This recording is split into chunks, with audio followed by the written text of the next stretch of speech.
warahmatullahi wabarakatuh. Perkenalkan kami dari kelompok 5 dan kami akan membahas tentang perkembangan Islam di era modern. Perkenalkan, nama saya Indosian Miranda. Nama saya Nesya Aurelia. Saya sekarang saya Kaimati Hapsari. Dan selamat menonton video dari kelompok kami. Kita sudah membahas periodisasi Islam yang dibagi menjadi 3, yaitu periodisasi klasik, pertengahan, dan modern. Sekarang kita akan membahas periodisasi Islam di era modern. Menurut Harun Nasution, era modern ini dimulai pada tahun 1800 sampai sekarang. Era ini disebut dengan zaman kebangkitan Islam. Ekspedisi Napoleon Bonaparte yang berakhir di Mesir pada tahun 1801 membuka mata dunia Islam, khususnya negara Turki dan Mesir terhadap kemunduran dan kelemahan umat Islam. Raja-raja dan pemuka-pemuka Islam mulai mencari jalan untuk mengembalikan masa kejayaan Islam. Padahal pada periode klasik, Islam sudah menjadi panglima dalam peradaban. Sebaliknya, di Barat pada masa itu masih mengalami kegelapan. Di era modern ini ditandai dengan adanya kesadaran dalam diri umat Islam terhadap kelemahan dirinya dan adanya dorongan untuk mencapai suatu kemajuan dalam berbagai bidang, khususnya pada bidang ilmu pengetahuan dan teknologi. Kondisi saat itu, negara-negara Muslim masih banyak dijajah. Selanjutnya, banyak sekali negara-negara Muslim yang mulai mengikuti gerakan pembaruan, sehingga lahirlah suatu tatanan baru dalam dunia Islam, yaitu kebangkitan dunia Islam, baik dalam bidang ilmu pengetahuan, politik, pendidikan, maupun kebangkitan melawan penjajah. Usaha untuk memulihkan kekuatan Islam ini disebut dengan gerakan modernisasi atau gerakan yang didorong oleh 3 faktor. Yang pertama, pemurnian ajaran Islam dan unsur-unsur asing yang dipandang sebagai penyebab kemunduran Islam. Yang kedua, menimba gagasan-gagasan pembaruan dan ilmu pengetahuan dari Barat. Hal ini dilakukan dengan mengirimkan para pelajar Muslim oleh penguasa Turki, Mesir, dan India ke negara-negara Eropa untuk menimba ilmu pengetahuan. Dilanjutkan dengan menerjemahkan karya-karya Barat ke dalam bahasa Islam. Dan yang ketiga, kondisi negara Arab seperti Turki, Mesir di bawah jajahan negara-negara Eropa, khususnya Prancis. Baiklah, selanjutnya saya akan menjelaskan tentang tokoh-tokoh Islam di masa modern. Yang pertama itu adalah Muhammad Ali Pasha. Jadi Muhammad Ali Pasha ini lahir di Kawala yang berada di bagian utara Yunani di bulan Januari 1765 Masehi dengan ayahnya yang bernama Ibrahim Aga. Jadi secara ekonomi, keluarga Muhammad Ali Pasha ini terbilang kurang mampu. Namun Muhammad Ali Pasha ini merupakan anak yang cerdas dan pemberani, sehingga hal inilah yang mengantarkannya menjadi seorang pemimpin dan salah satu pembaru di dunia Islam. Salah satu jasa besarnya adalah berhasil menyelamatkan Mesir dari pendudukan Napoleon dari Prancis, sehingga membuat Sultan Turki mengangkatnya menjadi wali Mesir. Adapun pokok-pokok pemikiran Muhammad Ali Pasha, yaitu yang pertama mengirimkan pelajar Mesir ke Italia, Prancis, Inggris, dan Austria sebanyak 311 di antara tahun 1813 sampai 1849. Lalu yang kedua, di bidang militer, Muhammad Ali Pasha ini mendatangkan seorang perwira tinggi dari Prancis yang bernama Saif untuk melatih tentara militer Mesir, dan juga mengirimkan pelajar untuk belajar militer di Prancis. Lalu yang ketiga itu dalam bidang ekonomi. Jadi Muhammad Ali Pasha ini memperbaiki irigasi yang lama dan membangun irigasi yang baru, serta menanam pohon kapas dan mendatangkan ahli dari Eropa, dan juga membangun sekolah pertanian. Lalu yang terakhir dalam bidang pendidikan. Jadi Muhammad Ali Pasha ini mendirikan sekolah-sekolah modern seperti sekolah pertanian, sekolah farmasi, sekolah kedokteran, sekolah industri, sekolah sipil, sekolah dasar, sekolah menengah, politeknik, dan banyak lainnya. Selain itu, Muhammad Ali Pasha memasukkan ilmu modern ke dalam kurikulum pendidikan dan dikategorikan sebagai berikut. Yang pertama, ilmu pengetahuan bahasa, terdiri dari bahasa Italia, Prancis, Persia, dan Turki. Lalu yang kedua itu ilmu pengetahuan sosial, terdiri dari ekonomi, geografi, sejarah, antropologi, administrasi negara, pendidikan kemasyarakatan, filsafat, militer, dan hukum. Lalu yang ketiga itu ilmu pengetahuan alam, terdiri dari fisika, farmasi, ilmu alam, ilmu kedokteran, ilmu teknik, arsitektur, dan kimia. Lalu yang keempat itu matematika dengan pembelajaran utamanya yaitu aritmatika dan matematika. Lalu yang terakhir itu adalah pengetahuan keterampilan, terdiri atas keterampilan umum dan pendidikan kesejahteraan keluarga. Lalu tokoh yang kedua itu adalah Rifa'ah Baidawi Rafi'at At-Tahtawi, atau biasanya disebut dengan At-Tahtawi. Jadi pada umur 16 tahun, At-Tahtawi ini telah menyelesaikan pendidikannya di Universitas Al-Azhar, Kairo. Lalu melanjutkan pendidikan masternya di Egyptian Army, Mesir. Lalu ia belajar lagi di Perancis selama 5 tahun. Selama di Perancis, ia telah menerjemahkan 12 buku dan risalah. Lalu adapun pokok-pokok pemikiran At-Tahtawi. Yang pertama itu adalah dalam bidang pendidikan. Jadi menurutnya pendidikan itu harus bersifat universal dan emansipasi wanita. Serta pendidikan ini adalah hak bagi semua golongan, baik itu laki-laki maupun perempuan, tanpa adanya perbedaan status maupun jenis kelamin. Lalu yang kedua itu adalah dalam bidang ekonomi.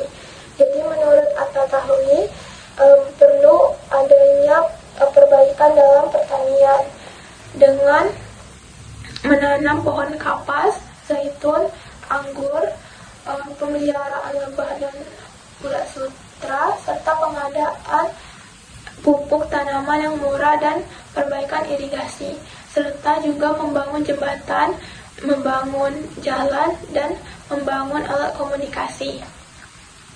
Lalu yang ketiga itu dalam bidang kesejahteraan. Jadi menurut At-Tahtawi ini, untuk mencapai kesejahteraan ada 2 jalan. Yang pertama itu adalah harus berpegang teguh dengan ajaran agama Islam, dan yang kedua itu harus berbudi pekerti agar melahirkan generasi yang dapat memajukan perekonomian.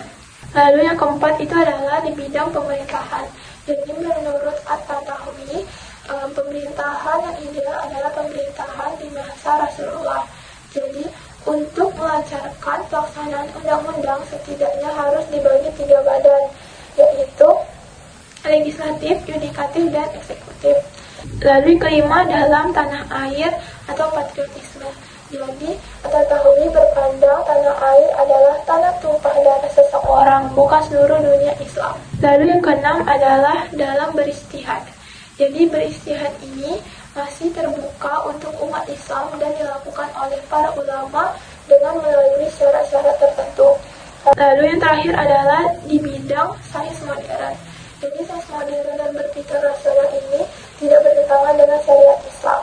Lalu sains modern ini memiliki peran penting dalam memajukan peradaban Islam, yaitu untuk meningkatkan kualitas umat Islam dan juga menunjang kesejahteraan kehidupan kaum muslimin di dunia sebagaimana yang telah dilakukan di Eropa. Lalu adapun karya-karya dari At-Tahtawi ini, yang pertama adalah Manahijul Albab Al-Mishirah, Manahijil Adab Al-Asriyah, yang artinya jalan bagi orang Mesir untuk mengetahui literatur modern. Lalu yang kedua adalah Al-Musyridul Amin Lil Banati wal Banin, yaitu petunjuk pendidikan bagi laki-laki dan perempuan. Lalu yang ketiga Al-Qaul Asyadid Al-Ihtijaj wa Taqlid, yang artinya perkataan yang benar tentang ijtihad dan taqlid.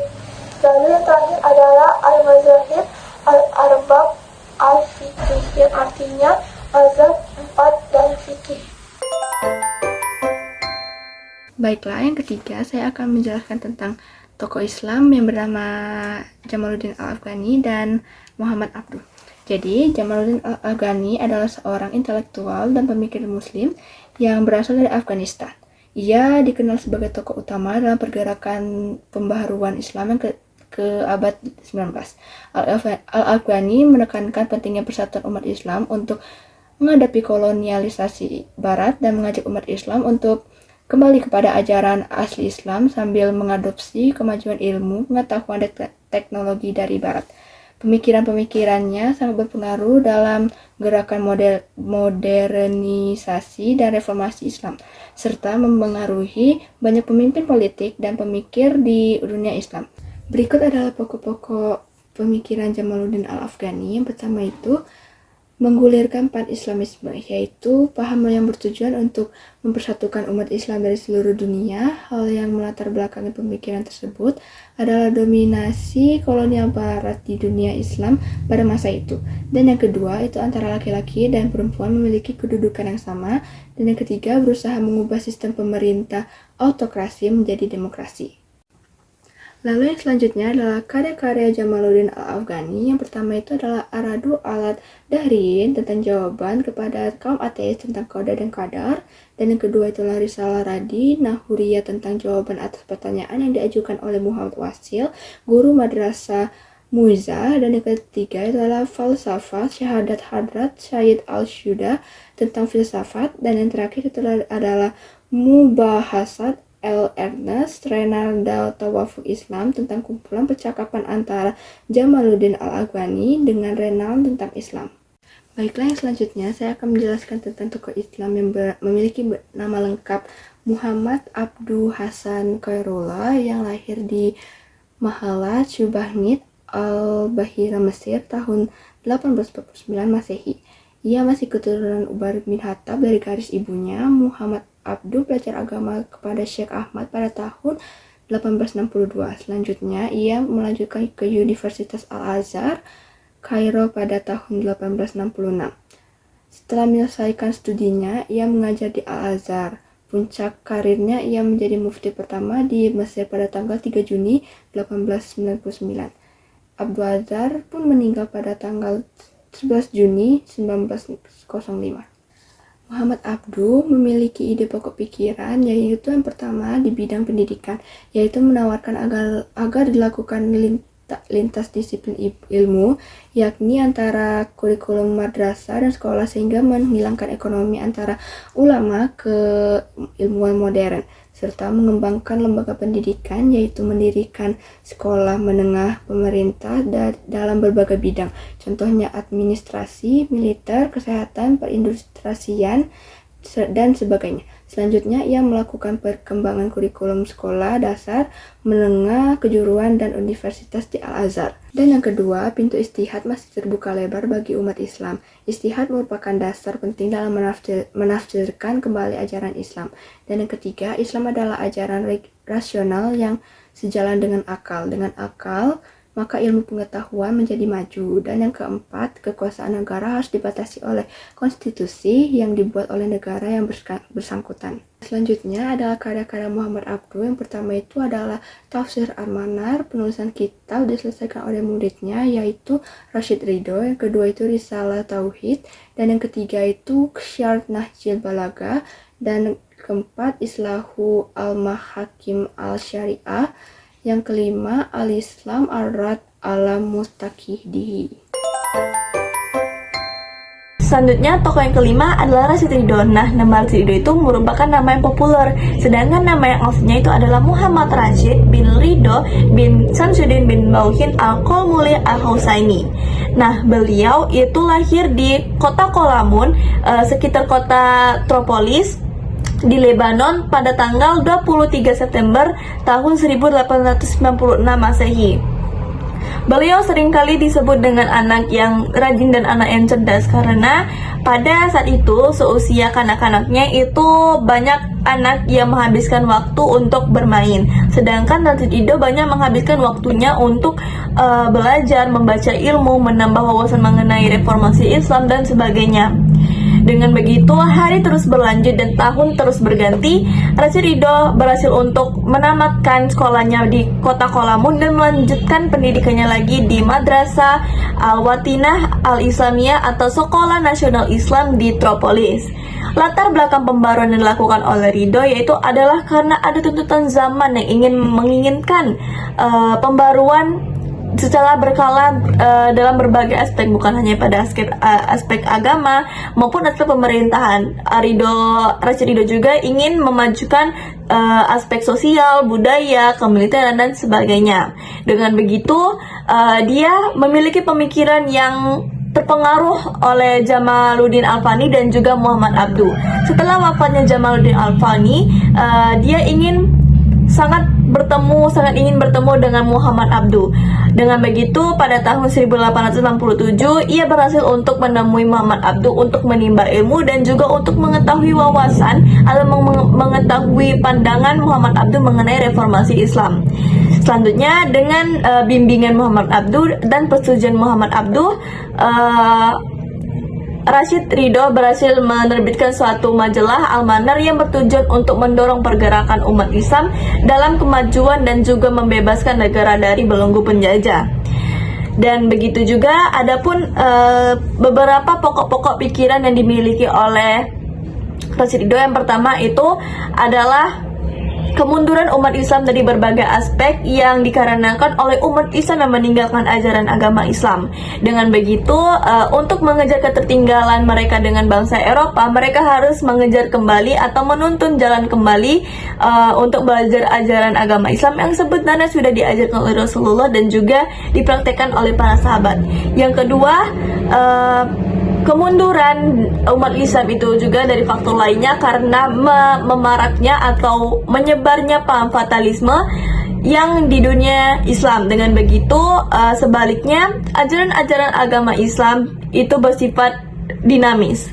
Yang ketiga itu adalah karena ilmu-ilmu modern itu tidak bertentangan dengan ajaran agama Islam, maka sudah seharusnya bagi umat Islam yang mendambakan pembaruan, kemajuan, dan sebagainya harus mempelajari ilmu-ilmu modern. Dengan begitu, ilmu modern yang sudah dipelajari itu sebenarnya sudah diambil kembali dari pengetahuan yang dimiliki oleh umat Islam.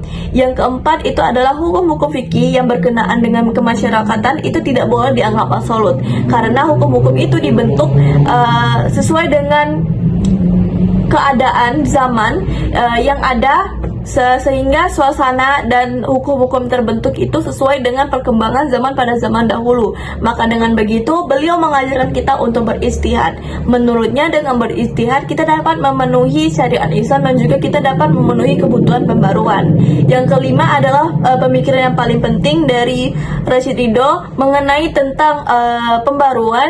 Maka umat Islam itu harus menitik nonjolkan atau untuk menitik beratkan pada persatuan dan kesatuan. Jadi untuk membuat umat Islam itu semakin maju, maka seharusnya umat Islam itu harus memperhatikan persatuan dan kesatuan terlebih dahulu.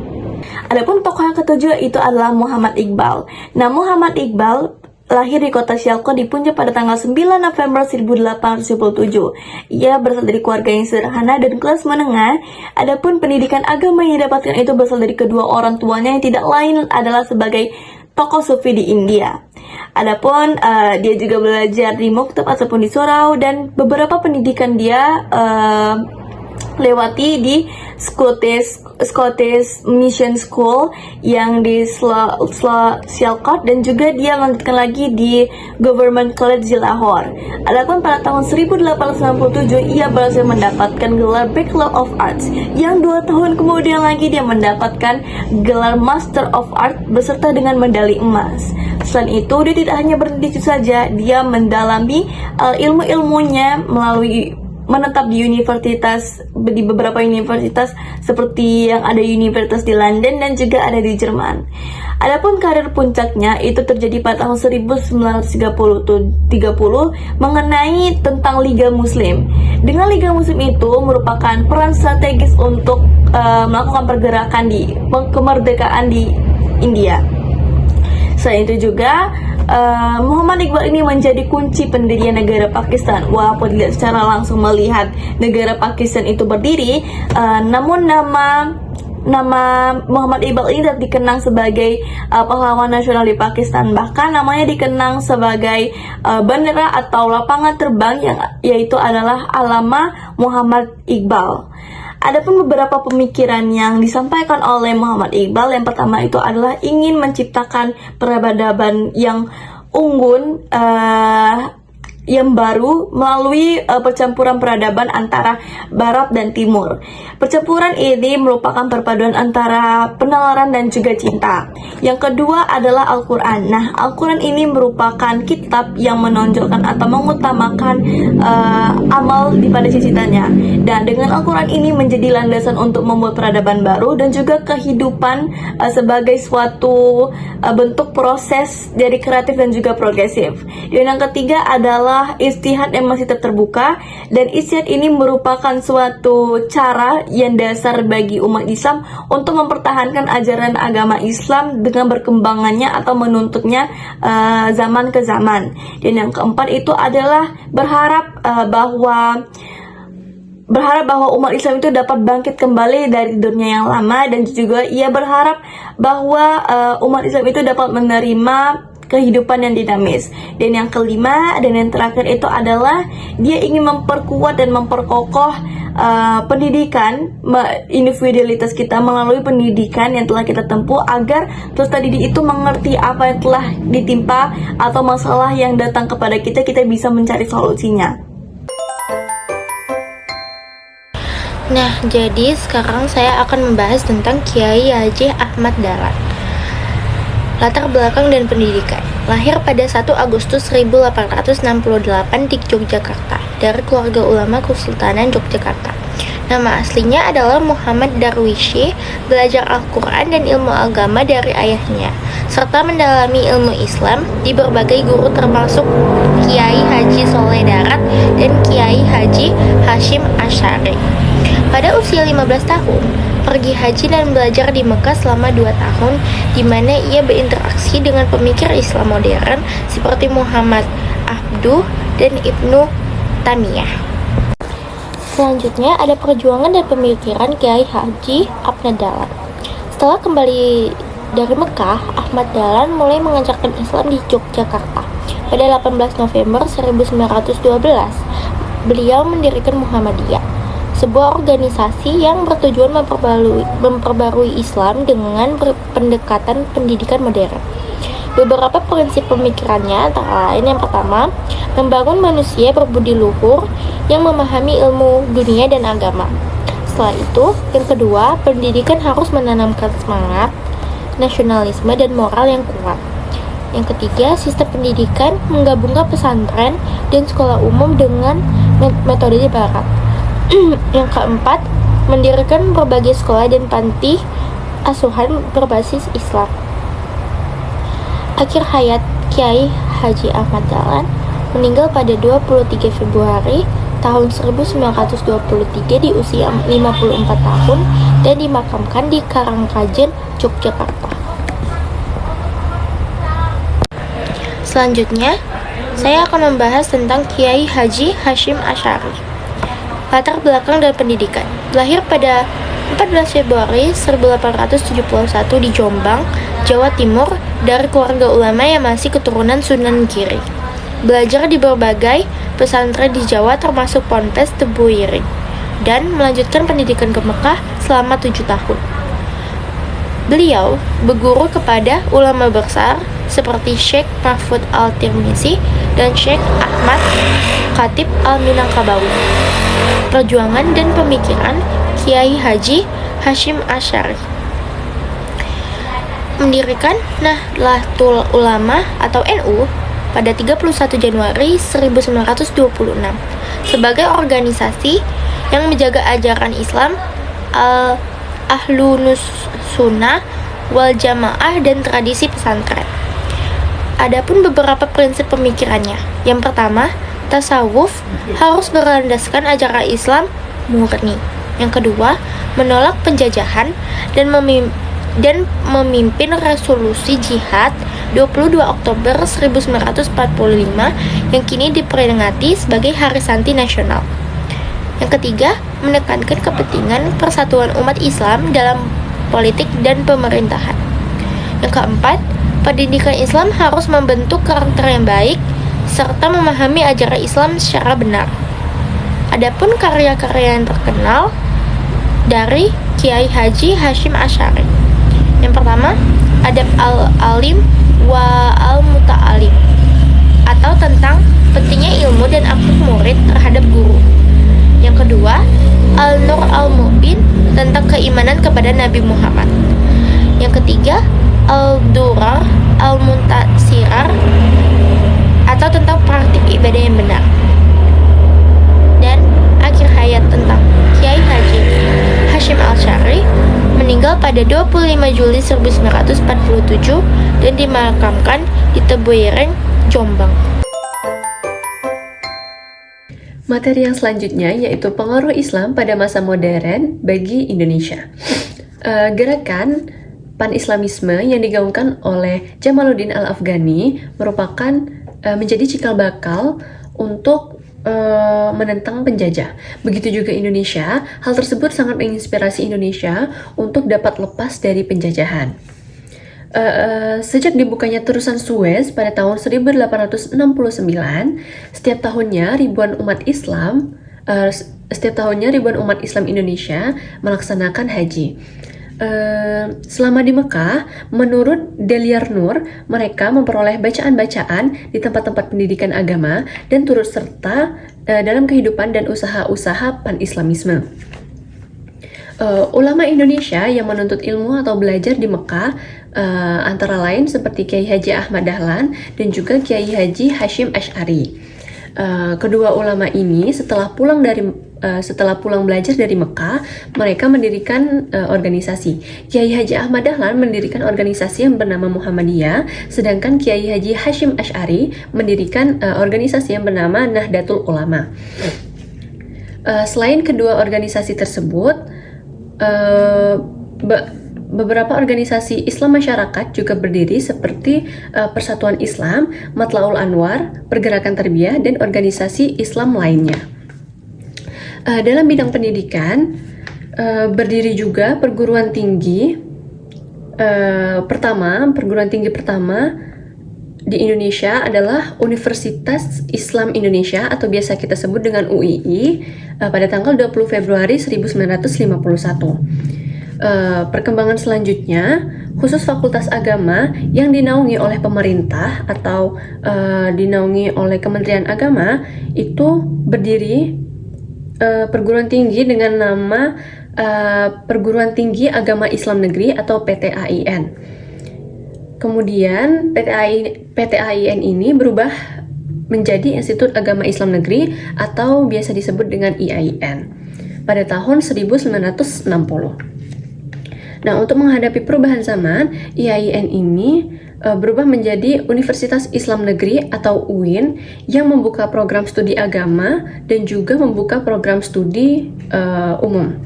Selanjutnya, untuk Sekolah Tinggi Agama Islam Negeri atau STAIN itu berubah menjadi IAIN. Materi yang selanjutnya yaitu hikmah belajar peradaban Islam pada masa modern.